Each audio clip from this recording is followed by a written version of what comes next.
Hi, so I'm wondering, is there anything that it's like a little aside that you keep in your mind that you wouldn't use to actually describe the film, but it just was something that was important to you that you sort of kept in your mind from inception to wrapping the film? Just, like What do you something in like that just kept you motivated that you wouldn't actually maybe use and. I mean, the cultural and historical weight of this story definitely kept me motivated. Yes, most definitely. And held me accountable to making sure that I tell this story right and with care. And yeah, I don't know if that answers your question. Yeah, more or less, yeah.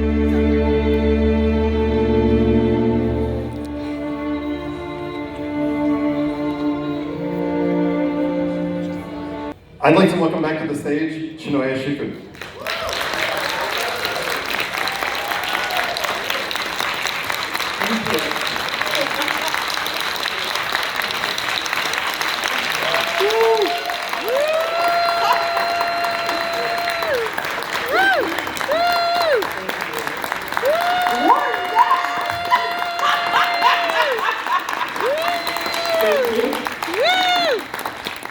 How y'all doing? You need a moment? Mm-hmm.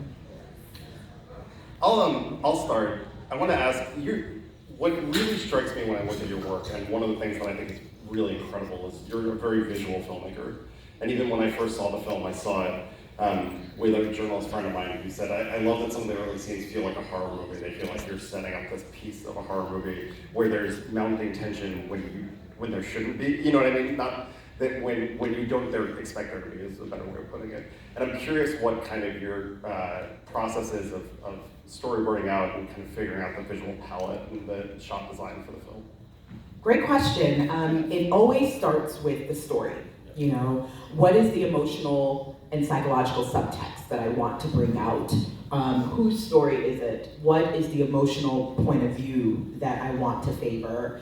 And so once I get clarity on that, that always informs my directorial choices. So in terms of that horror feeling, part of that is the subtext, right? So the opening scene, it's on the face of it very joyful and beautiful and loving, but there's that feeling. And so the conversations I've had with my editor, the conversations I've had with my cinematographer and my composer, Abel, is how do we bring out that subtext, right? And through the pacing, and when I think about framing and composition, I think about, I think that where you decide to place the camera, who's in front of your camera lens, can be its own act of resistance, right? And especially in this film, I was very intentional about keeping Mamie and the people in her immediate community visually centered, and centering their emotional experience to what's going on in the story. So all of those things informed my initial choices. And equally, obviously, this is anchored by an incredible central performance, and some other really incredible performances as well. I'm curious how you keep that energy, how you keep it toned like that on set, how you keep her at that place. I mean, I'm sure obviously she does the work, but from your end, where that comes from. Danielle Deadwyler. Danielle Deadwyler. No, guys. Woo! Know the name. She sent an audition tape months into our search for Mamie, and when I cast an actor, particularly an actor in a leading role, one of the things that I look for is, can they communicate a story with just their eyes? Can they hold and command this frame? Can they get underneath and in between the words on a page and underneath the beats and the pauses and the silences? And Danielle checked all those boxes. When she was cast, we spent several months before shooting going through every single emotional beat and nuance in the script multiple times, diving into the research, talking about the research every single day, and discoveries that we made about the character she's playing and the arc that the character is on. So by the time we got on set, she had such an inherent emotional and psychological understanding of who Mamie was, and so I can direct her by reminding her of the conversations we had, by making certain adjustments, or by just reminding her of where Mamie is at emotionally in the scene, because of course we shoot out of order. And Danielle is so acutely present in the emotional moment that I could throw anything at her. So the long take in the testimony scene was not planned. I initially had 8 or 9 setups, but the first setup was a close-up. And so I had to make certain adjustments in terms of framing and composition to suggest the world beyond the frame, and rack focusing from the jury to Mamie to be clear about spatial relationships and get the timing of the camera movement right so it ties to her emotional moment in the scene. I didn't communicate any of that to Danielle. The only time I talk, how I talk to actors on set is always from the place of what is going on internally with your character. And I spend the time leading up to shooting also establishing trust and so they can stay present in what they need to do, and I can be off with my team and we do what we do. I'll ask one more and then I'll open it up to the audience, but I wanted to talk about, I was so impressed with the way you handled the scene where she goes to see his body. And I'm curious, especially in the editing room, finding that balance of how much to show, how much not to show, when is the right time in the scene to show, when is the right time kind of in the structure of the movie to show it. So there are 2 ways I looked at it. On a narrative level, I always am thinking of that thing structurally. I knew the midpoint narratively of the story was going to be when Mamie makes her decision to have the world see what happened to her son. So once I knew that that was the midpoint, it was about, okay, how do I get there, and then where do I go from there? And so I knew that was where that moment had to happen. In terms of how to shoot it, I wanted to have the camera be a humanizing lens as opposed to a voyeur and objectify Emmett's body. So going back to what I was saying about my choices are informed by what's going on narratively, I was thinking that scene in the funeral home is about Mamie's emotional experience to Emmett's body. And so that's why we obstruct his body in the beginning and we preserve the privacy, the quietness that Mamie is having with her son. And then when we slowly see glimpses of his body, we see the tenderness and her connection to it that of course comes back in the testimony. And I made the choice editorially to withhold seeing his face until the church scene so we can have a bit of a replication of the experience the world had in seeing his body. Great. Back in Ferguson days. Get out! Oh my God! So I am like super duper proud, Thank proud, you. proud beyond measure because Thank you. I was on set with you for a long walk. You were! Also, because my son was in the Yes. room with you. And where you also directed the mother, who is now like merged in the building, she's the chief of police.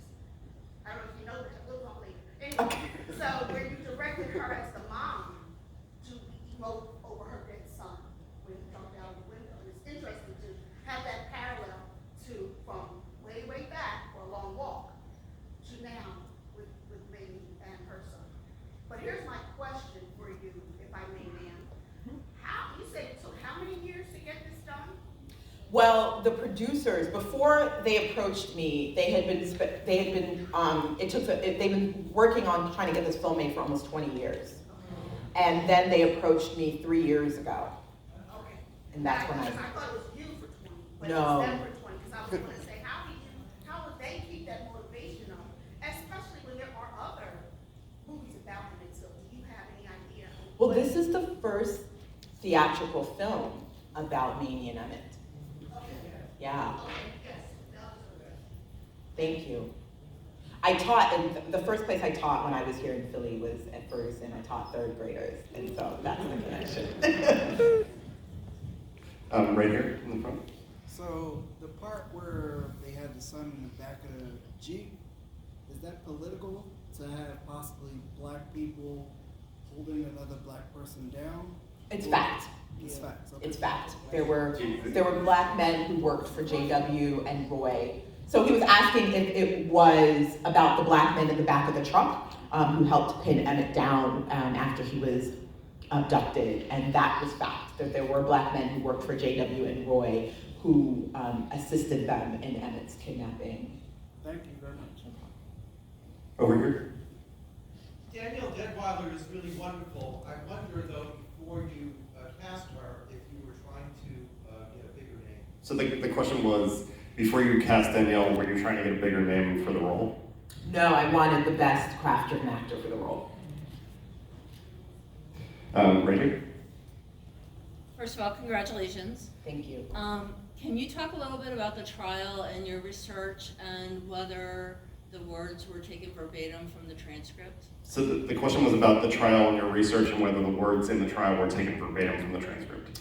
So one of the producers, Keith Beauchamp, had spent decades of his life researching the film and reopening the case. And so a lot of his research informed my own research and the making of this film. And the trial is a combination of the actual court testimonies and excerpts from Mamie's memoir and creative license, for time's sake. Thank you. Right here. Hello, hi everyone. Congratulations Thank you. as well. My question was, so I have a 14-year-old son, so this hits like really different. It taps into a different space in my soul and my heart. But I just wanted to know, where did you pull from with creating this piece? So the question was, this audience member has a 14-year-old son, and so it hits very differently for her than it might for some other audience members. And where did you pull from emotionally with this piece? So it's a couple things. I mean, this is a human being as a black woman, and being so, one of the things that Mamie navigates is the public versus the private, and the navigations that black women have to make in all spaces, but especially white spaces, and that's something that I can empathize with firsthand. I have friends who are mothers. I think about my own mother, but writing and directing is empathy, and so this racialized violence impacts us all. Misogynoir impacts us all. This history is so tied to our present, and so I didn't have to do too much imagining to be able to craft the film and communicate the emotional realities of me and the other people in the story. We have time for a couple more. I'm going to go over here. Yes. Let me first thank you for that. That was exceptional. Thank you. And let me say, it was so moving that I was ready to leave this movie theater like a few minutes into it with all of the impact, and because it was a little traumatizing. It was, I think, for black mothers everywhere, like we all had to have that talk with our sons, and I raised two sons here in Philadelphia and South Philadelphia, who are in their 30s now, and I could actually feel myself in the place of Mamie, and it probably also was moving. My last name is Mobley as well. And I want to ask you, you captured several details that I think were like really on point throughout the film. I just jotted down a couple. One was the name Preacher. Was that an actual name? Because there are a number of men. My father was from the South. He's deceased, but from Georgia, and they called him Preacher. And I also noticed the detail of the men playing checkers in front of the store. That was a pastime for a number of men from the South here in Philadelphia who retired. Like in the park, they shared that with younger boys in the community. Your use of music and cinematology was exceptional. And my master's degree is in educational media and technology from Ohio State University, so I noticed all of those details. You did a wonderful job. My question is, was that research because we're talking about the 50s, right? Did you use people who actually lived in the South and migrated north as part of your research in terms of gathering information? Thank you for that. Everybody, all the department heads, myself, the producers, we paid attention to every detail. I'm meticulous, to say the least, when it comes to my work and making sure that from the checkers to the buttons to the curtains are as period accurate as possible. So it's deep research. It's also, some people, like the executive producer, one of the executive producers and our line producer were live at the time. And so just directly asking them. We had members of the Till family who were advisors on the film. Just straight up asked them, people who knew Mamie or Emmett firsthand. We were able to draw from their firsthand experience. And also, I personally tapped into anybody that I knew who had lived this history. My best friend's family, they are originally from Mississippi and they migrated north to Chicago, so they were a wealth of information as well. So all of that informed the very detailed work that we did on the film. Thank you. I think we have time for one more. I'm going to go right here. So, first of all, beautiful movie. As a black man in America, I can completely relate to being in that son role. My mother had various conversations with me about how to conduct yourself in the world and how to move being a black man. My question to you is regarding the rating of the film. Growing up watching a lot of movies like 12 Years a Slave and so many movies that show what you were telling, but in a more bloody, more in-your-face type of manner. I went into this film not knowing it was actually PG-13, and the way you were able to show everything without showing everything, I thought was actually magnificent. I just wanted to really pick your brain on, firstly, was that a new decision, and how do you think that was very effective in terms of really telling that story? So the question was about the rating of the film, and did you make a conscious decision to make sure it was PG-13, not rated R, accessible to audiences? And also, how did you manage to make it so effective while still making sure it was PG-13? Yeah, thank you for your question.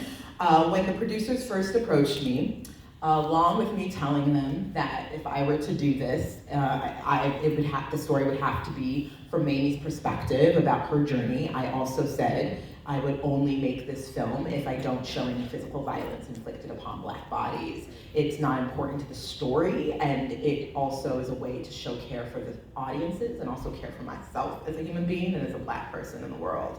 And so I knew that immediately. I knew that immediately going in making the film. Absolutely, that was a non-negotiable for me.